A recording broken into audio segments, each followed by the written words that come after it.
É un dos momentos máis agardados polos veciños, pero sobre todo polos turistas, xa que nesta primeira xornada de festas se celebra o Día do Turista. Como xa é tradición, neste día tivo lugar a sardiñada popular no Peirao de Sanxenxo, na que o Concello agasallou os que se animaron a facer esta tremenda cola con máis de 600 kilos de sardiñas. Para la sardiñada que regala el ayuntamiento, 3 sardinas por persona y un vasito de vino y vamos, vas casi en comida. Llevamos ya 6 años viniendo.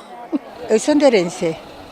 Estoy pasando aquí unos días, a sardiñada todos los años. Nosotros hemos venido y hemos visto el jaleo de esto de la sardina y ya nos la han dado y ya la hemos comido. Pero a espera pagaba apenas sen dúbida, porque ademais as racións de sardiñas viñan con compañía. 3 sardiñas pasan, collen o plato, aquí se lle sirva as sardiñas, a continuación collen o pan e logo collen agua ou viño, que queiran. Primeiramente botasillas antes de poñelas a asar.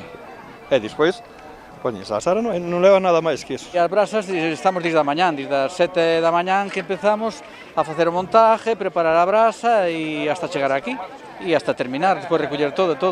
Co plato cheo e o vaso de albariño na man, todo estaba listo para a degustación. Veredito? Sí, deliciosas. Bárbaras, es que están deliciosas. Y así, con este solcito y en fin, todo muy bien. Con esta sardiñada na que todo é de balde, o Concello de Sanxenxo homenaxea aos milleiros de turistas que cada verán enchen a vila. A comilona estivo amenizada polo grupo de gaitas Os Gatiños de Portonovo.